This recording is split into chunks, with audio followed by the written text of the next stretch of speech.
now we're gonna make that more challenging, like we did last time, and we're gonna have these essentially all in one pile. And that kind of blew his mind, and he couldn't figure out which one to grab, had to keep coming back. I had to use a little bit more pressure to push him that way, and that blew his mind for the whole session. So let's go ahead and see how, he says he's ready to go. Ready? Fetch. Hey everybody, we're back for Legends. Next session, if you watched his last session, we showed our transition to utilizing birds, and he did pretty good job with that, and then incorporating those into a pile, and he really kind of struggled with that big pile, but we were able to take a half step back and help him through that. So we're gonna continue that process today. We did give him about 2 days off, which we talk about as being an important part of the training process. They need time to rest, especially if you get those really mentally challenging days like that last one was for him. So what we're gonna end up doing is starting with a simple object as a quick refresher, and then we're gonna move right into a bird and make sure that we have a good handle on that, and then we're gonna go right to those piles. If he moves through those easily, we're gonna call that pretty much the end of his table work, and then we're gonna move to the ground for his next session. But let's get started here and see how the little man does today. Good. All right, so come on. Got one bumper down there at the end of the table. Got his collar on that 6-7 range. Fetch. Good job, straight down, pick it up. That's what we need. You're gonna fix it. Hold. I'll fix it for you. Good, it was nice. All right, now let's go ahead and pitch our bird down there. That's a fresh killed bird, not a frozen bird. Fetch. Pretty excited to go get that. Good job. Nice, hold. Good. All right, now we're gonna work right into our piles, but I'm gonna do it the way that we did at the end and had success, and then we're gonna add difficulty to that. So we've got multiple objects here, but they're all spread out. He kind of showed, more of a favoritism to the birds. Some dogs struggle with that, some dogs don't, and him, it was kind of like birds first. So we'll see with that bird being the last one down there, which one he tries to go for first. It's not ultimately that important, but he seems pretty excited and ready to go do that, understanding what we're working on. Fetch. Good. Pick the first one. Here. He's like, oh, I see that bird down there. Hold. We don't want him shopping. We don't want him to keep looking or moving in, so that one verbal correction of, pulled his focus back to me. We finish this retrieve. Good. Fetch, nick, nick, nick the whole time until he's got something in his mouth. Good. That one's kind of a cigar grab, but no. Fetch, right there. Finish that one. Fetch. Good, much better. I think we're gonna go up on the collar just a little bit, couple clicks here, so we're about 8, 9. Hold. Good. Fetch. Good. Nice job, bud. Hold. Fix it and leave it. This is a good part of continuing to understand the hold aspect of things. When we're ready for it, we can just take it from him. As you work through this process and you follow along with the way that we do things, you're gonna see a progression from a dog that maybe struggles to hold things a little bit. Then you're gonna get build a strong foundation of that and proof it with the start of the fetch work. As soon as you roll into fetch work, that hold gets really, really good because they almost anticipate the pressure, not almost, they are 100% anticipating the pressure that's coming after the thing leaves their mouth, and they realize this is the easy zone. If I just hold on to this really tight.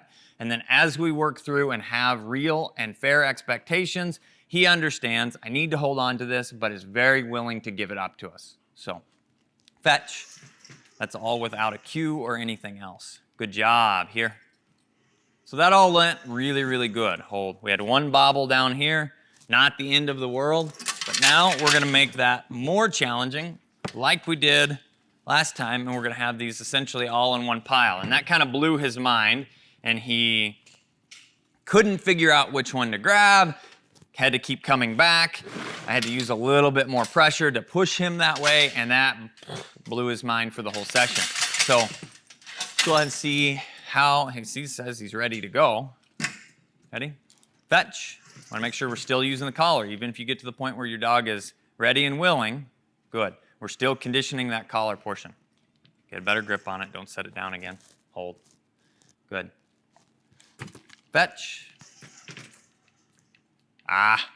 Fetch. Still interesting. Good.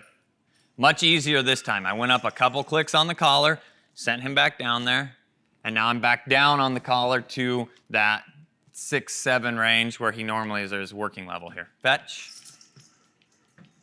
It's okay to move that collar around, but if you're seeing patterns, hold, where you have to roll up to get the response, you roll down, and then you have to roll up to get the response again, you need to be staying at that higher level. Where here, he just went and did it on the lower level, so that's saying he has an understanding, but he also has an understanding if we need to push just a little bit, how to handle that as well.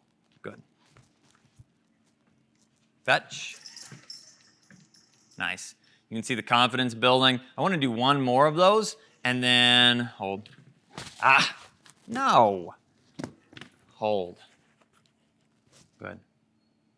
Good job.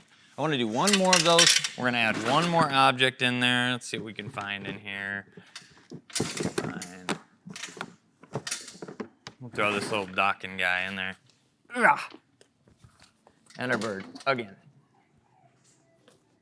Just building some confidence, making sure we've got a good understanding. Either way, he's very handleable, which is really the key. If you've got a dog that's handleable, you're usually ready to move to the next step. Settle down. We don't want him just charging down there on his own. I want him settled, and I want to make sure that he's going when I'm sending him on cue. That's us making sure he's responding to what we're asking, not just doing it because it's fun for him.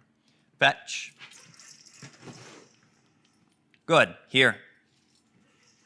Sloppy boy. Fetch. Good.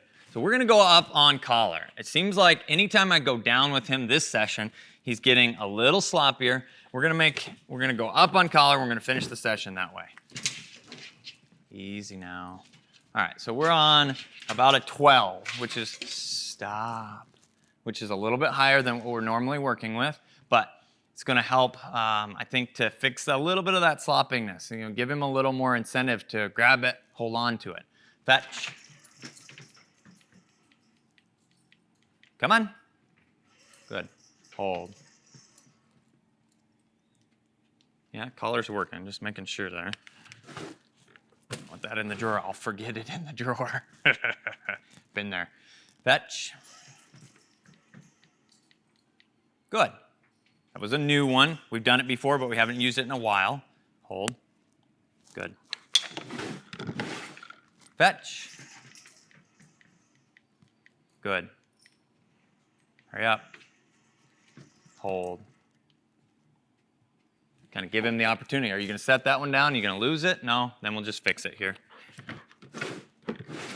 Fetch. When we get back into playing games or doing retrieves where he's actually running with the bumpers, hold. He can't hold them sloppy. It will prevent him from being able to do that because if he's holding it kind of halfway, it's going to start flopping around and he's going to get better at fixing on his own. That grabbing onto it well is typically more around wanting to do the task than a truly taught or learned behavior. So I don't worry about it too much, especially at this stage. As he starts moving around, he's going to get better on his own. If he doesn't, we'll deal with that if it shows up, but most of the time it doesn't. Often enough that I'm not worried about talking about it even. So all of this being said, this was a great session. This shows he has a true understanding of collar conditioning to fetch. He's fetching multiple objects, piles, birds. That is the checklist for being able to say you're done with your table work. Thanks for watching. I'm the guy with the pink gun. This is Legend, and we will see you in his next session.